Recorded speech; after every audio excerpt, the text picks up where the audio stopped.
Hello and welcome to another saucy video, where this time we will introduce to you why Citri-Fi works so well in pulpy sauces. You may say to yourself, what is a pulpy sauce? And officially, you don't usually hear people talking about pulpy sauces, but if you know anything about the French 5 mother sauces, they actually have a separate formal category carved out for tomato sauces. And that's because they're so different from any other type of sauce.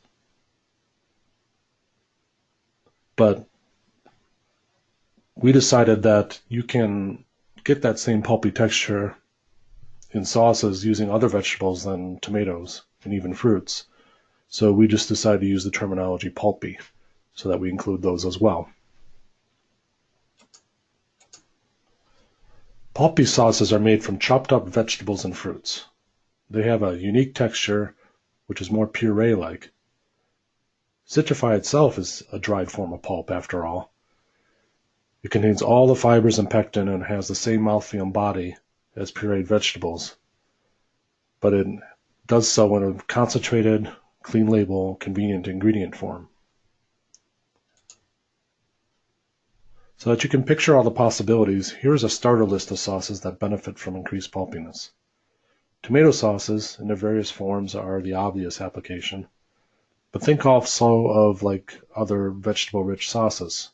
These could be like pepper sauces or a chimichurri sauce, anything that's ground up vegetables. Remember also that Citri-Fi is good at binding water for stability and also binding oil. And since it can bind oil, it actually makes a very useful ingredient when making pulpy sauces that are intended to be used together with meat, like a spaghetti meat sauce, or perhaps they have oil added to them, like a sofrito sauce.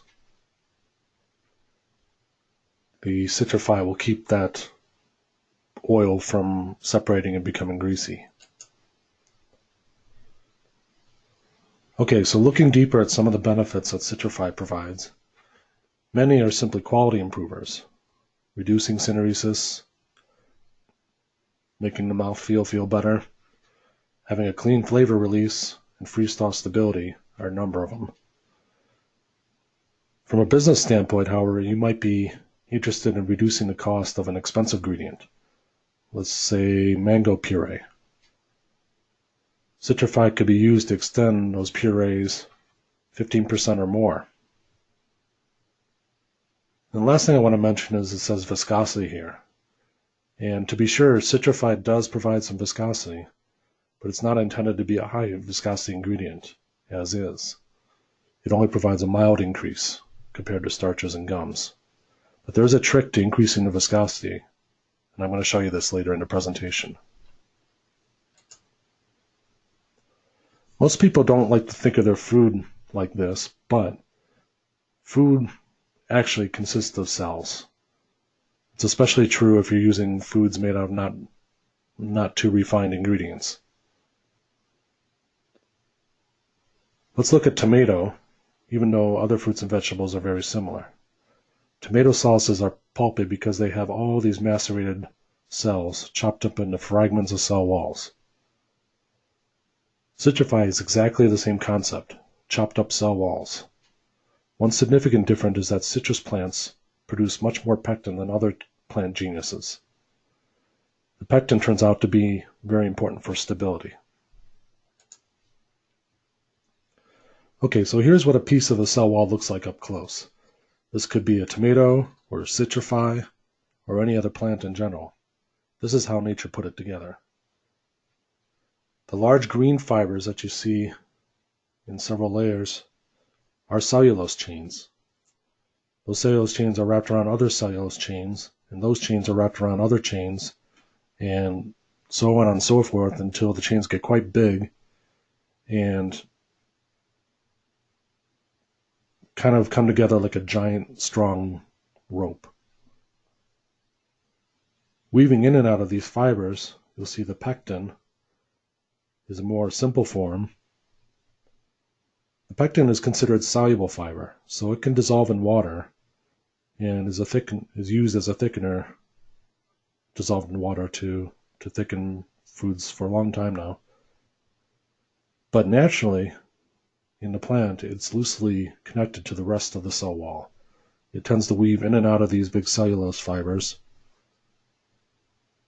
And this loosely connected pectin/fiber structure feels really good in your mouth and on your tongue because your tongue just recognizes it as food, much more so than any refined ingredient. Okay, let's look at some sauce examples. So there exists fancy processing equipment for making sauces, but there are a large number of sauces that are simply made just by mixing all the ingredients in a steam-jacketed pot or a kettle on a stove. It's heated in the pot and then packed off. So in this case, when you just do a simple mixing, you can use Citri-Fi and introduce some pulpiness. And you should be aware that you can choose different grades of Citri-Fi, as seen in this chart here, and it'll give you different types of pulpiness.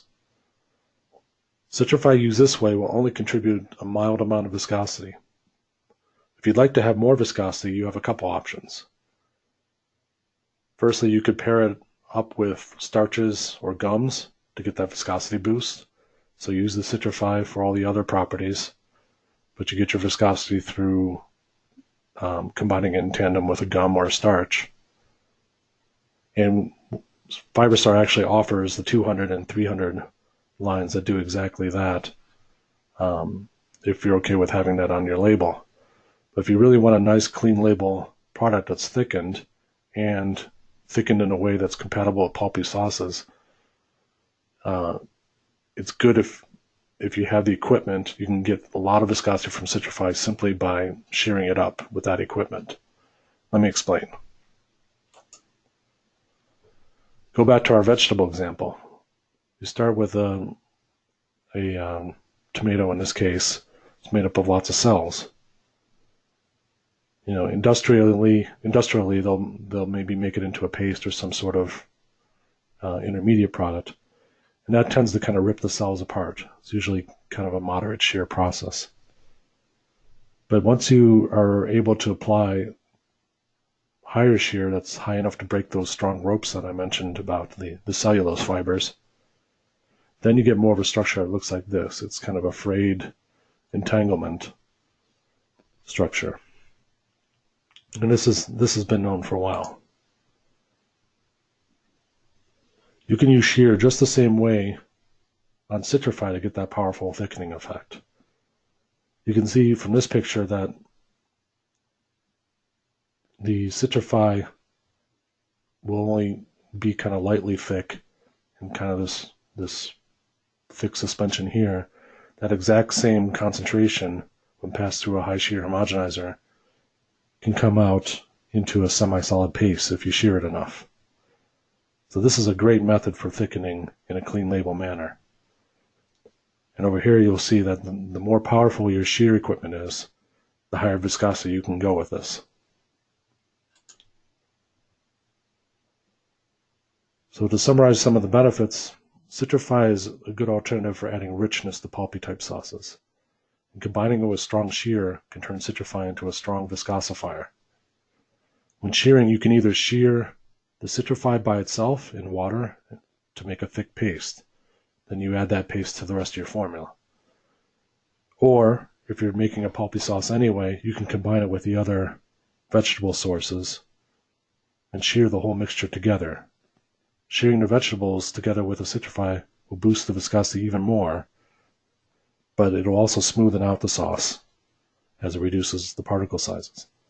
So only do this in parts of sauces that you're not trying to keep chunky or having, diced tomatoes in there or something like that.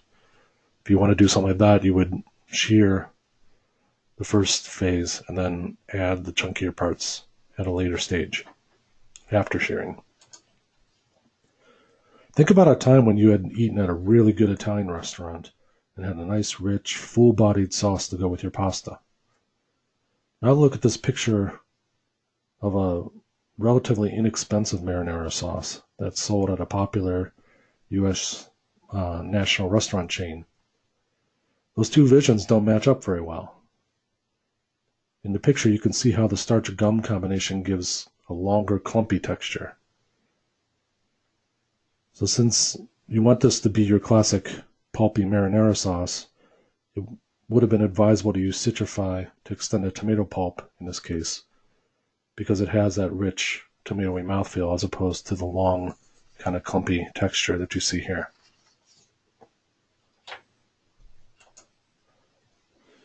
Now, if you look at tomato sauce under a normal microscope, it's pretty boring. Just looks like a clear gel, nothing much to see. The trick is if you add a fluorescent dye to it, suddenly you realize that there's a lot of structure going on inside.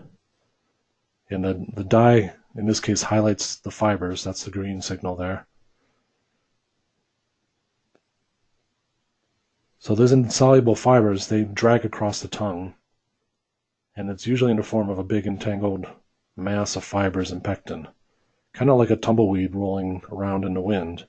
It rolls right over your tongue and has that specific feel that your tongue is so used to. On the right, it just shows that when you add Citri-Fi, it has the exact same type of texture. It's adding more fibers to that fibrous mix. And that preserves the nice mouthfeel. Okay, so if you're going to thicken with starch, what's going on with starch thickening? Starch swells upon heating, and usually if you're using your starch correctly, you want it to cook up until it swells just to make the largest volume spheres as possible. It's kind of like blowing up a balloon. Most functionalized starches are designed to prevent the overcooking so that it doesn't burst. And they do that through various types of modifications. But nonetheless, these swollen balloons have a very different mouthfeel of their own. It doesn't quite match that texture of the vegetable fibers. We can show this also using the fluorescent microscopy again. In this case, we've overlaid it with the black spots, which is identifying where the starch is. The starches break up the long tangles of fibers into smaller portions, and it ruins that nice pulpy mouthfeel contribution. The bigger the starch granule, the more disruptive it is. So ideally, you want nice long-range entanglements of these fibers. And when you put the starch in between the fibers, it breaks up those long-range interactions and starts dominating the mouthfeel with its own spherical rolling type behavior. So what happens if you thicken pulpy sauces with gums? Well, gums are normally soluble in water, so they don't have all that natural particle feel on the tongue anyway. I like this graph by Marty Glicksman back in 1982, where he attempts to explain the relationship between rheology of the gum and mouthfeel. As it turns out, your tongue is quite a good rheometer. It can tell when the viscosity versus shear pattern, the pseudoplasticity, is acting unusual, just based on the shear forces in your mouth. So because of that, it's best to use this kind of thickening sparingly in a pulpy sauce system.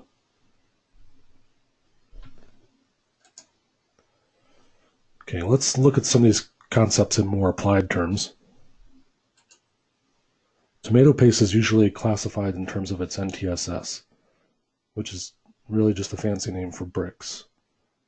It tells you how much soluble solids are in the sauce, and that's usually just due to natural sugars. By looking at the number, you have an idea about how much water has been removed from the paste as it has been processed in an evaporator. It doesn't really mean anything, though, when it comes to thickness. What really controls the thickness is the tiny amounts of tomato fiber and pectin that are in the product still. And also the condition of the pectin matters a lot.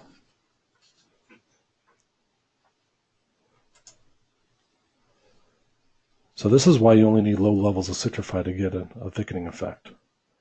Here we're going to look at adding Citri-Fi to a simple tomato sauce and then shearing it.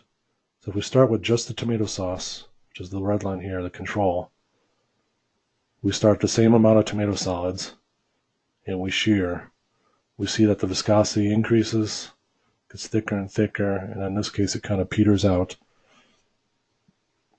And so this shear improvement is well known, but you can kind of see it kind of died out. Now if we take a look at what happens with just a tiny bit of Citri-Fi added, it's still relatively the same when you don't have any shear. So you're not really improving the viscosity much in the beginning, but it seems to take off quite a bit once you start shearing it higher and higher. And you could also, shear longer and longer depending on what type of equipment you're using. But the bottom line is that you get this big benefit in viscosity at the end.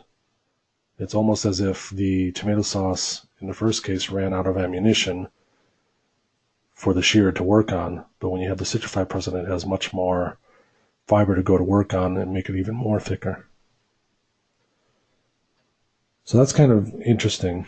How would you take advantage of this value? And there's two general ways you can use it. One is to try to keep the texture the same, thickness the same, but drive the cost out by using less tomato or whatever your puree happens to be.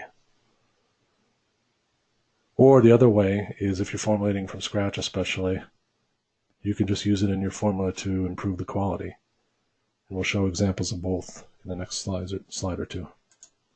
So here's an example of a simple tomato sauce where we've added Citri-Fi on top and passed the sauce through a homogenizer. So take a look just visually at these two sauces. Just from looking at it, hopefully you'll see that a little bit of Citri-Fi improved the richness of the sauce. Just 0.2% took it from the left product to the right product. The Citri-Fi product has a deeper redness and a more visible thickness and richness associated with it. And the thickness is real. You can measure it on a Bostwick. In this case, that 0.2% took the Bostwick down by almost 2 centimeters, making it much thicker. And which, of course, was picked up by panelists in this blind descriptive analysis. And also, it was driving preference as well. So that was if you wanted to improve your sauce, just the quality, the pulpiness, and the thickness, and so on. If you want to keep the thickness the same as your original sauce, but you want to make it cheaper, we found that you can probably reduce, realistically, about 15% of the paste using a small addition of Citri-Fi.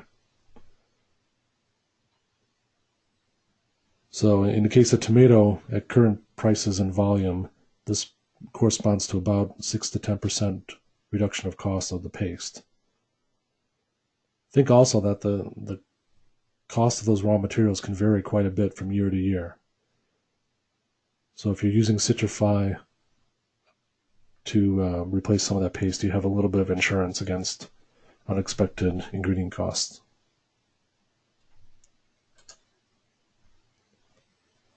Okay, the last example is going to be a formulated barbecue sauce. Although many commercial barbecue sauces are thickened with modified starch, we wanted to see how much heartier the sauce would be by going back to the barbecue sauce's roots as a tomato sauce. So here's the formulations we looked at. The two products are identical except for the thickener. One was thickened with a clean label functional starch at a fairly high usage level, over 3%, whereas the other was Citri-Fi thickened at about 1.5%. The first thing we noticed upon tasting these sauces is the nice spicing of that formula really shines through when you're using the Citri-Fi. Some tasters said that we could even consider using less flavoring since it comes through so crisp and strong. In the bottom right corner, you can see what the Bostwicks came out for these two products. It was a pretty close match, considering we were guessing on the usage level a bit. But if you really want to get a dead-on match between your Citri-Fi sauce and some Bostwick standard, all you have to do is tweak the pressure on the homogenizer, for example, and back it down a little bit, and you can fine-tune that viscosity and get it exactly where you want, which is a lot easier than guessing on the usage level and doing lots of separate trials.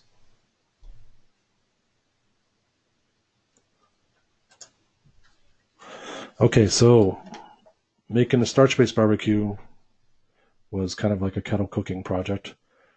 We simply heat it in a vessel and with light stirring until the starch cooks out properly. I want you to notice in the second picture that as we're heating it up, you see that there is oil coming to the surface. That oil was part of the spicing where we used an oil-based liquid smoke. So I just wanted you to see how that comes to the surface, because you won't see it with the Citri-Fi. So with the starch sample, we did not run it through the high shear device because that would just destroy the starch anyway. So per how the industry does it, we simply hot filled it into glass jars. In the case of the Citri-Fi, we also heated it in a vessel, but the heating is really more for hygiene purposes. Citri-Fi is actually very inert towards temperature. It doesn't thin out like most hydrocolloids. It doesn't need to be heated when you shear it, although you might get a little bit better performance when it's heated just because of the pectin. But by and large, it's fairly inert towards temperature. Notice in the second one how we didn't get those oil slicks on the top like we did with the starch. And then we fill it right out of the homogenizer. It goes in thin, comes out thick. In these videos, you can get an idea of the flow characteristics of the barbecue sauce as it's being hot filled into jars.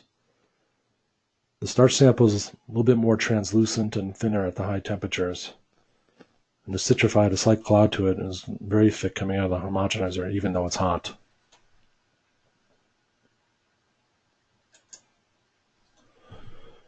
Wrapping it up here, in the video we hopefully demonstrated the value of being able to match to the unique texture of pulpy sauces, to boost the viscosity dramatically, and to emulsify, all with the clean label ingredient of Citri-Fi.